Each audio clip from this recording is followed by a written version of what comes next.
예, 안녕하십니까. 미디어워치 TV 여러분.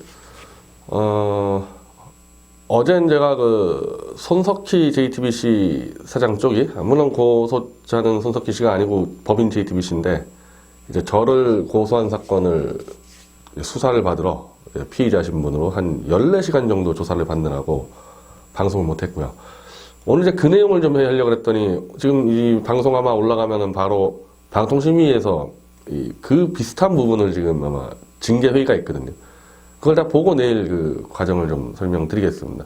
뭐 상황은 나쁘지가 않습니다. 그리고 오늘 그 이모 독자님께서 이 손수 떡을 만들어서 이렇게 사무실로 가져다 주셨는데, 이게 떡입니다. 예, 하여튼 감사드리고요. 직원들끼리 잘 먹도록 하겠습니다.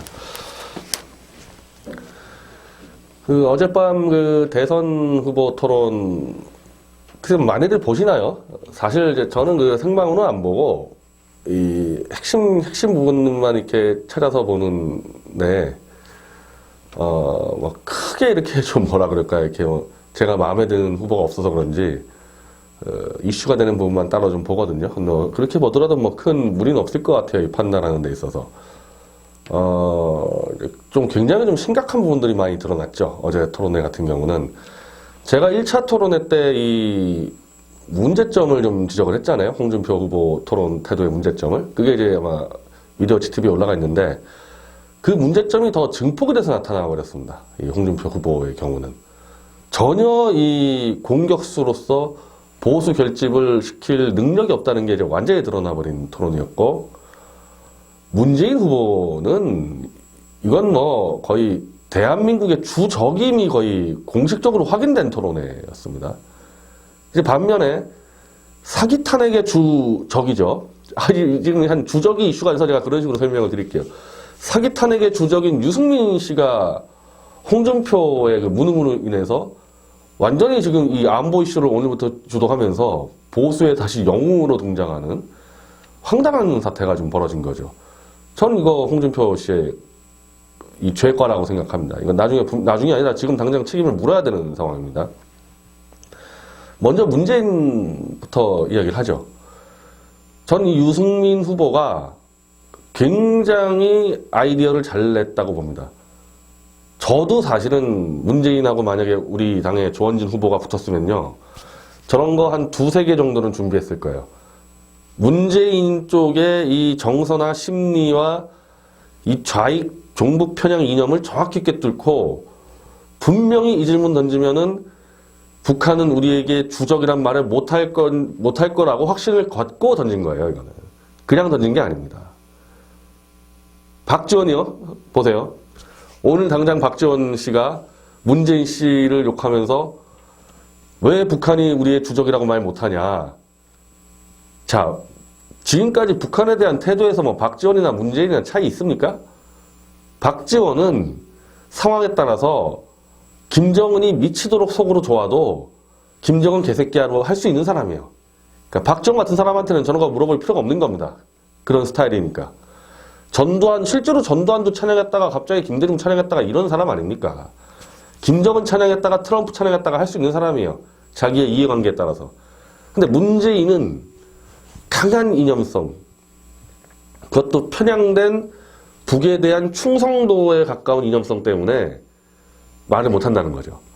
그걸 유승민이 간파한 거예요. 이게 예전에 통합진보당 이정희 같은 사람 보세요. 남친 북친 물어보잖아요. 남친이 맞냐? 답 못하잖아요.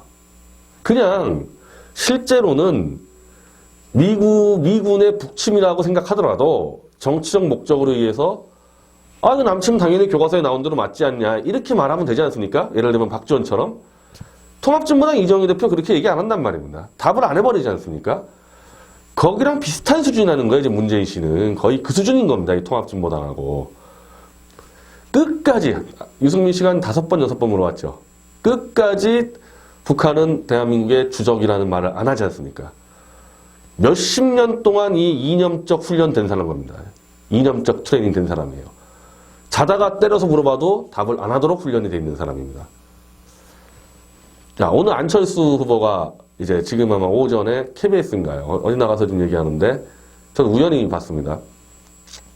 북한은 우리에게 주적이다. 주적이기도 하지만은 통일을 위한 대화 상대이기도 하다. 애매하긴 하지만은 제가 말씀드리고 있는 것은 문재인이 이 정도 답을 할 수 없을 정도로 이념으로 완전히 골수가 돼 있다는 거죠.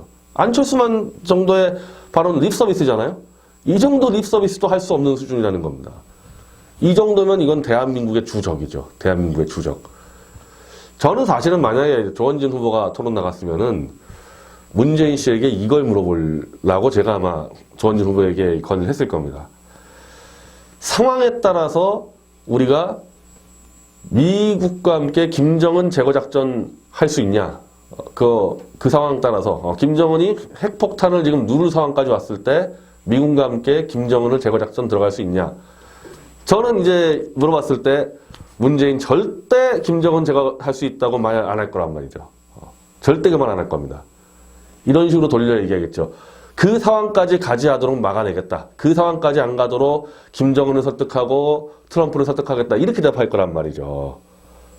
그 말 못 할 겁니다. 김정은을 우리가 제거할 수 있다. 우리 민족을 위해서 이 말 못 할 거란 말이죠. 그런 것들이 한두 개인가요? 그런 거를 툭툭툭 만들어서 공격을 하는 게 보수의 정치적 리더입니다. 그 점에서 유승민 칭찬받을 만해요. 어제 토론회는.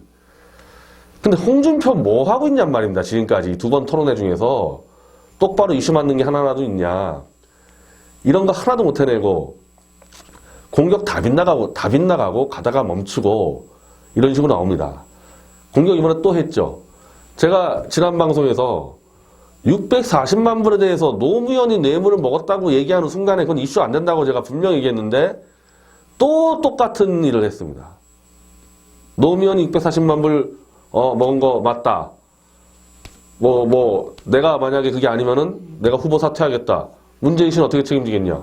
문재인 씨 그냥 그럴 리 없다. 끝났잖아요. 끝나는 겁니다. 그렇게 되면은 노무현이 630만 불을 먹었다고 얘기하는 순간에 더 못 끌고 나가게 돼 있어요. 이건 이 논리 구조가 그렇게 돼 있는데 지난 1차 때도 그걸로 안 먹혔는데 또 안 먹히는 공격을 두 번을 했다. 저는 이건 좀 제가 순수하게 볼 수가 없습니다. 이 상황까지 온 걸 보면은. 이렇게 공격하려고 몇 번 얘기했어요. 노무현은 자기가 안 먹었다고 얘기하고 뛰어내렸기 때문에 전체 국민들은 일단은 안 먹었다는 전제로 보고 있다니까요. 그거 노무현이 먹었다고 밝혀낼 방법도 없습니다. 이거 먹은 사람 자체가 뛰어내렸기 때문에. 그럼 먹은 게 발견된 거는 권양숙 아니에요. 권양숙이 먹은 거 문제 없냐는 겁니다. 왜 계속 노무현을 끌고 들어갑니까? 홍준표 씨는. 권양숙이 어디서 먹었어요? 청와대 안에서 먹었기 때문에 문재인에게 비서실장으로서 청와대 안에서 영부인이 100만 달러 처먹고 있을 때 뭐하고 있었냐? 왜 이거 못 물어봐요? 이거 왜 못 물어봅니까? 그 자유한국당에서요. 유여애 교수가 하는 이 유튜브 방송이 있습니다. 거기에 정준길 대변인하고 변한봉 변호사가 저보다 더 상세하게 이 노무현 가족 뇌물을 설명했습니다. 홍준표 씨가 모를 리가 없다는 겁니다. 그쪽에서 정보를 주고 있을 텐데 왜 문재인을 전혀 궁지로 몰아넣을 수 없는 방법으로 자꾸 이 640만 달러를 남발을 하냐는 겁니다. 그리고 멈춰요. 더 가지도 않아요. 이해가 안 돼. 저는 이제 이 정도 상황까지 오니까 이분이 겁을 먹었구나, 문재인한테. 문재인 씨는 막 화를 내거든요. 제가 이 표정을 봐도요, 지금. 너희들 나 지금 열받게 하면은 내 정권 잡으면 다 죽여. 지금 그게 느껴질 정도입니다, 얼굴에서. 홍준표 후보 지금 뇌물죄로 대법원 지금 거의 가 있죠. 자, 문재인한테 찍혀서 문재인 대통령 되면은 대법원장 교체가 10월입니다. 10월이에요. 바로 대법원이 문재인 영향력으로 들어옵니다. 그러면 거기서 뇌물죄 징역으로 때렸다. 안 그래도 지금 경남지사도 이제 그만뒀죠. 그거 뇌물죄 그 징역형 받아버리면은 선거 출마도 안 되고 이제 정계 은퇴해요. 자기 목줄 잡혀 있는 겁니다. 다음 대통령이 누구 될지 모르겠지만은 홍준표가 안 될 건 제가 확신하는데 다음 대통령 누구한테라도 홍준표 씨는 목줄을 잡혀 있는 상태인 겁니다. 안 찍히려는 거예요. 제가 볼 때 문재인한테. 문재인이 저렇게 노무현 가지고 640만 불 가지고 당당하게 나오는 건 정말 아주 괘씸한 수준인 겁니다. 책임이 있어요. 노무현 죽음에. 권양숙 가족, 노무현 가족 해먹은 거에 책임이 있는데 오히려 문재인이 화를 내면은 홍준표 후보는 실실 웃으면서 뒤로 빠지고 이거 뭐 하는 거예요? 문재인한테 겁먹은 거 아니에요, 이게? 전혀 이 피해가 안 가는 공격만 하고 이것 때문에 안 되겠다는 겁니다, 이것 때문에. 그리고 이 유승민 후보가 사실 굉장히 맹활약은 했는데 그 문재인 후보가 북한 김정일에게 UN 북한 인권 결의안을 물어봤니 안 물어봤니 가지고 한 7, 8번을 치고 받았어요. 유승민하고 문재인하고. 근데 이 부분은 지금 유승민 씨 공격이 좀 빗나간 거 측면이 있습니다. 이거 왜 그러냐면은 지금 송민순 전 외교통상부 장관은 3차례 회의를 거쳐서 자기가 계속 반대를 하니까 이 노무현 대통령이 어쩌지 못하고 결국 문재인이 비서실장으로서 이 국정원과 함께 한번 북한에 물어봐 보자. 이렇게 했다는 게 송민순 장관의 주장이거든요. 근데 문재인은 기억이 안 난다는 게 그 원래 입장이었습니다. 기억이 안 난다는 게. 그러면서 이제 김경수라든지 자기 측근들이 물어본 적 없다. 물어본 적 없고 그냥 일찌감치 결정했는데 송민순이 하도 끝까지 반발하니까 한 5일 정도 뒤에 이 싱가포르, 에이펙인가 그랬어. 노무현 대통령은 에이펙 회의 때문에 싱가포르에 가서 싱가포르에서 결정했을 뿐이다. 그러니까 이게 뭐냐. 진술이 완전 다른 겁니다. 지금 송민순이 얘기하는 거랑 문재인 측근들이 얘기하는 게 완전히 달라요. 그러니까 둘 중에 하나 거짓말하는 건 맞죠. 둘 중에 하나 거짓말하는 거는. 근데 홍준표 후보가 어제 이걸 가지고 어떻게 끌고 갔냐. 청와대 기록물이 있으면 된다 그러는데 안 돼요, 그거. 그러니까 일단 홍준표 후보랑 유승민 후보랑 둘이 협공을 한 건데 제가 볼 때 둘 다 공격이 빗나갔어요. 그러니까 이 둘이 진술이 어긋나니까 홍준표 후보는 청와대 기록물만 보여주면 된다 그러는데 이게 바로 이 서별관 회의에서 했었고 에이펙 때문에 싱가포르 호텔에서 벌어진 일입니다. 이 최종 결정은. 이게 회의록이 뭐가 있겠어요, 이게. 회의록 가지고 결판 안 납니다, 이거.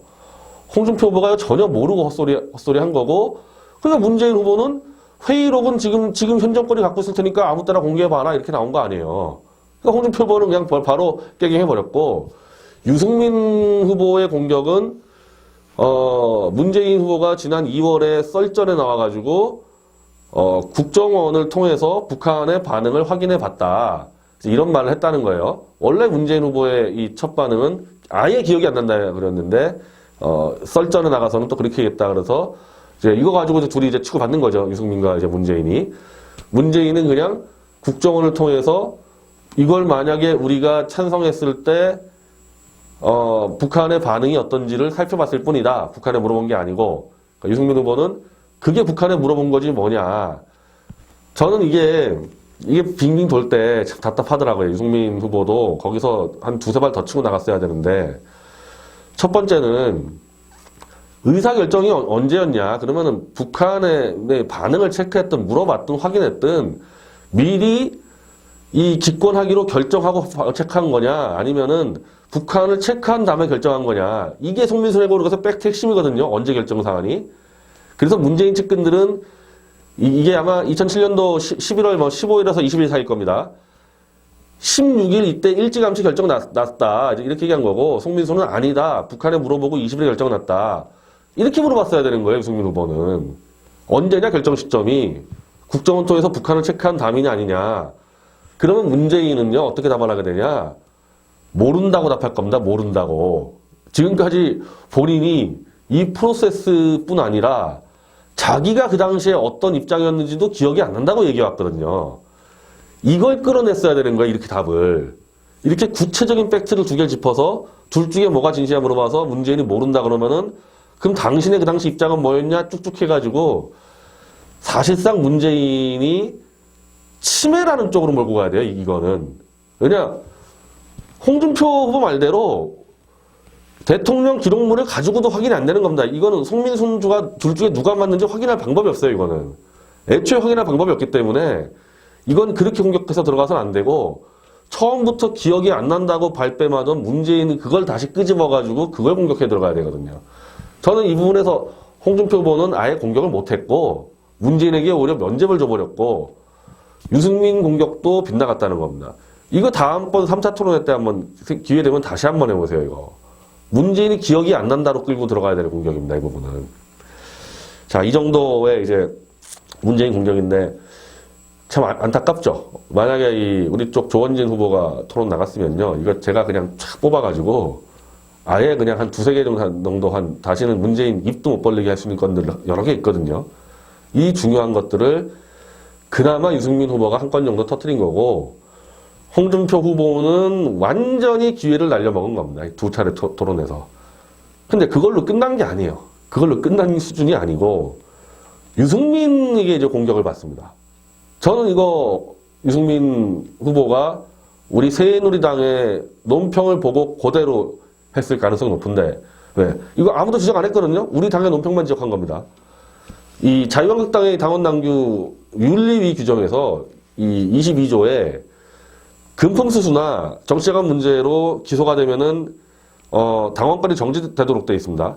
근데 이게 자동적으로 정지되는 게 아니고, 원래 이 당원권 정지든 윤리위에서 징계를 내리려면은 당사자의 소명을 듣는데, 뇌물이나 정치자금으로 걸렸을 때는 소명 없이도 징계할 수 있다. 이 규정인 거예요. 이거 정확히 확인해야 되는데, 그러다 보니까 박근혜 대통령이 현재 뇌물죄로 기소가 되지 않았습니까? 그래서 그 뇌물죄로 기소된 그날 바로 이철우 사무총장이 자동적으로 당원권이 정지됐다 이렇게 얘기했는데, 그건 잘못된 표현인 겁니다. 자기들이 박 대통령 측에다가 소명을 요구했으면 박 대통령이 소명 요구해서 윤리에서 결정할 수 있는 사안이에요. 그걸 하지 않아도 된다가 이 당원 22조거든요, 윤리위에. 그러니까 이철우 사무총장이든 정우택 비대위원장이든 홍준표 후보든, 야, 이 건에 대해서는 박근혜 대통령은 10원 한 장 안 먹었는데 이 기획 탄핵, 사기 탄핵, 거짓 탄핵의 희생자다. 이건 우리가 소명을 듣겠다. 그렇게 쓰면 소명 듣고 당원권 정지 안 해면 되는 거예요, 이게. 우린 지금 그 얘기를 한 거거든요, 성명서에. 근데 그거를 일부러 안 했겠죠. 그 사람들이 당원 몰랐겠어요. 일부러 안 하고 그냥 당원권 정지를 시켜버린 겁니다. 이 홍준표와 이 당직자들이. 근데 홍준표 후보는 아예 성완종으로부터 1억 원의 뇌물을 받아서 역시 기소가 돼서 당원권 정지가 되고 1심에서 징역형 1년 6개월형을 받았습니다. 그러다가 2심에서 이제 무죄가 나왔는데, 이거를 이 당원권 정지를 풀어주는 혜택은 최고의 의결인데, 아니, 특혜를 준 거죠. 그러니까 무슨 홍준표 후보가 억울하다거나 그렇게 해서 풀어준 게 아니고, 그냥 대권 출마하라고 그냥 풀어준 겁니다. 아무런 뭐 그런 거 참착 사유 없이. 그래서 이제 그걸 우리가 성명서를 냈어요. 근데 유승민 후보가 거의 우리 거를 거의 읽었죠. 아니, 당신은 특혜를 받아가지고 당원권을 회복시켜가지고 출마하고, 박근혜 대통령은 바로 당원권 정지를 시켜버리고, 이게 형평성이 맞냐. 자, 홍준표 후보는 여기서 어떻게 답을 해야 될까요? 이 질문에 대해서. 답변을 안 했습니다. 실실 쪼개면서 무슨 당신 이정이냐, 주적은 적이다, 주적은 문재인 가리키면서, 이게 지금 보수를 대표하는 대선 후보로서 할 태도입니까? 박 대통령이 지금 당원권 정지가 된 건 얼마나 중요한 사안인데 설명을 해야 될 거 아니에요, 설명을. 왜 나는 특혜를 받았고 박 대통령은 왜 그냥 당원권 정지시켰는지 설명을 해야 될 거 아닙니까? 이걸 그냥 넘어가요? 이거를? 넘어갈 수밖에 없죠, 사실은. 왜냐면 할 말이 없으니까. 원칙적으로는 박 대통령에게 소명을 요청하고 당원권 정지를 막았어야 되는 겁니다. 막고, 이건 잘못된 기소니까 우리는 끝까지 대통령 누명을 밝혀내겠다. 이렇게 나갔어야 정상이죠. 그렇게 했으면은 유승민이 이런 식의 질문 들어올 수 있습니까? 질문 자체를 못하죠, 이랬으면은. 근데 유승민도 제가 이 부분은 참 한심한 게, 사기 탄핵의 주 범위자 주적이 누굽니까? 저는 문재인 안철수라 보질 않아요. 사기 탄핵의 주적은 유승민과 김무성입니다. 이 둘이 없었으면 절대 탄핵이 안 되는 겁니다. 자기들의 정치적 욕심으로 탄핵을 주도한 겁니다. 그러면 탄핵을 주도해서 대통령 목을 치고 이제 대통령은 감옥까지 가 있는 상태입니다. 그럼 유승민이 이런 질문을 해도 되는 거예요? 이미 대통령이 감옥까지 갔는데 홍준표 앞에 두고 왜 박 대통령 당원권을 정지시켰냐? 감옥을 보낸 장본인이 그렇게 질문하면 안 되고, 당원권 정지뿐 아니라 아예 제명시켜야지 왜 이렇게 약하겠냐. 이게 맞죠? 유승민 입장에서는. 저는 이 유승민의 이번에 홍준표에 이 던진 질문은 정도에 어긋난 질문입니다.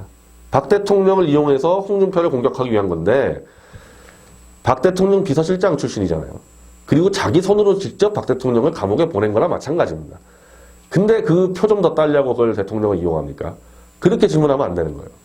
정식으로 질문하려면은 당장 당원권까지 박탈시켜라. 당원권이 아니라 아예 제명시켜버려라. 이렇게 질문 나가야지. 장난을 친 겁니다. 근데 그 장난에 홍준표가 답변 하나 못하고 해롱해롱 되면서 이정희 타령이나 해대고 있다. 보통 문제가 아니죠. 이건 워낙 중요한 건인데 그 당에서 배출한 대통령 문제 아닙니까? 그리고 그 당이 탄핵하는 대통령 문제를 저렇게 술집 만담처럼 넘어갈 수 있냐? 이게 보수에 걸맞는 자세입니까? 그리고 심상정하고 유승민한테 거의 난타를 당했는데 그 설거지는 여자들만이 하는 거다. 뭐 하늘이 점지해 준 거다. 그 말 할 때 이미 끝난 거죠. 그 말 할 때 이미 이건 얻어 터지게 돼 있는데 그 해명하는 글쎄요 모르겠어요. 뭐 그 말 뱉은 다음에 해명을 한다는 게 불가능해서 그런데 스트롱맨을 팔다가 스트롱맨을 좀 이미지를 좀 부각시키려고 설거지는 여자가 한다 그랬다 하니까 유승민한테 제대로 먹었죠. 설거지 안 하고 빨래 안 하고 라면 안 끓이면 그게 스트롱맨이냐. 완전 병신된 겁니다. 완전 병신된 거예요. 저런 사람이 보수의 마지막 희망? 저렇게 완전 동네 바보 형처럼 얻어맞고 다니는데 토론에서 저는 어제 토론 보고 이거 완전히 끝났다 보는 겁니다. 이 사람 이제 5월 9일까지 토론 나올 때마다 호구됩니다. 호구돼요. 그냥 데리고 놀면서 그냥 마음대로 차면 되는 그 수준까지 끌려 다니게 돼 있습니다. 오늘 뭐 노회찬 씨가 이 라디오 나와서 그러네요. 홍준표는 이제 포기한 것 같다. 어제 토론하는 거 보니까 대선 포기한 것 같다. 그냥 동네 샌드백 되겠다. 저는 그 생각을 듣고 홍준표가 동네 샌드백이 되는 이유? 어떤 정권이 들어와도 자기에게 앙심을 안 품게 하겠다. 그쵸? 문재인, 안철수가 들어와도 대선 기간 내내 동네 샌드백 되면은 열받진 않을 거 아니에요. 문재인, 안철수 입장에서. 그럼 뭐 굳이 대법원장 임명권을 갖고 있는 대통령입니다. 이번 대통령은. 바로 한 4개월 안에 대법원장 임명권을 갖고 있어요. 저 친구 뭐 그냥 봐주자. 이렇게 할 수 있다는 거 아니에요? 저는 저렇게 일방적으로 샌드백 신세를 하고 있는 거 보니까 노회찬 의원 말대로 대선 포기하고 차기 대권 가까운 사람들한테 잘 보이겠다. 자기가 샌드백이 되면서. 저는 그렇게 느낀 겁니다. 저는 그렇게 느낀 거예요. 그리고 문재인에게는 교묘하게 면죄부를 주고요. 교묘하게, 이게 한두 번이 아니니까 그래, 한두 번이. 교묘하게 공격하는 듯 하면서 면죄부를 줍니다. 640만 달러도 그렇지만은 대통령 기록물을 보면 된다는 게 안 되는 걸 가지고 그걸 해가지고 문재인에게 완전 면죄부 줬어요. 현 정권이 하면 될 거 아니냐.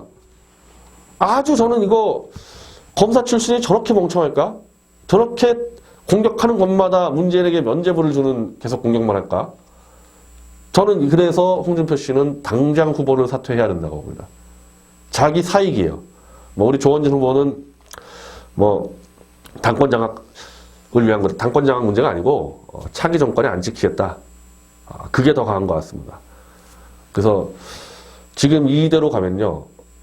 뭐 문재인이 되니 안철수가 되느냐 그 문제가 아니에요. 그 차원의 문제가 아니라 유승민이 보수의 희망으로 올라오게 돼 있다 지금. 이렇게 된다는 겁니다 이게. 이거 더 끔찍한 사태입니다 이거는. 무슨 주적이 뭐냐 그러고 있는데 이 홍준표의 줄선 이 권력 해바라기들이 자 제가 설명드릴게요. 문재인은 대한민국의 주적입니다. 확정됐어요 어제 토론으로. 앞으로 그리고 아마 홍준표는 기대할 것도 없고 유승민 쪽에서 이거 그냥 줄기차게 물고 늘어질 텐데 근데 모르겠어요. 또 유승민은 또 사퇴 압력을 받고 있으니까 이 바른정당의 김무성 패거리들한테 그럼 유승민까지 아웃되면은 문재인 저거 누가 물고 늘어집니까? 이렇게 되니까 제가 지금 유승민을 응원하게 되지 않습니까 이게 이렇게 된단 말이에요 지금 상황이. 자 홍준표요 보수의 주적이에요. 보수를 대표해서 토론에 나가서 바보 동네 형처럼 얻어맞고 다니고 대한민국의 주적에게 계속 면죄부를 주는 발언하고 이게 주적이 아니면 뭡니까 이게. 주적 끌어내려야죠 당연히. 거의 스파이 수준인데 지금 하고 다니는 거 보면은. 자, 유승민은 뭐냐. 유승민은 사기 탄핵의 주적. 그러니까 사기 탄핵의 진실을 밝히려고 창당한 새누리당의 영원한 주적이에요 저기는. 저긴 영원한 주적입니다. 셋 다 주적이에요. 셋 다 주적입니다. 주적이, 그러니까 이미 홍준표 틀린 거죠. 유승민에게 주적은 적이다? 그렇게 얘기하면 안 되죠. 홍준표 씨는 당신은 내 주적이다 이렇게 얘기해야죠. 이 주적 개념도 모르는 사람들이 지금 이 토론을 헤매고 다니니 큰일입니다. 큰일이에요. 그래서 최소한 제 주장에 대해서 주적은 문제이다 얘기하지 마십시오. 셋 다 주적입니다. 셋 다 주적이에요. 유승민, 홍준표, 문재인 셋 다 주적입니다. 셋 다 처단해야 될 사람들이고 셋 다 척결해야 될 사람이고 근데 가장 급하게 처리해야 될 사람은 홍준표입니다. 홍준표를 사퇴시키지 않고 5월 9일까지 간다? 5월 9일까지? 문재인 대통령 되는 것 플러스 유승민이 이제 보수의 리더가 돼서 탄핵 진실을 밝히겠다는 세력들 초토화되는 수가 있습니다. 초토화되는 수가 있어요. 정말 심각한 상황이라는 거 잘 염두해 두시기 바랍니다. 감사합니다.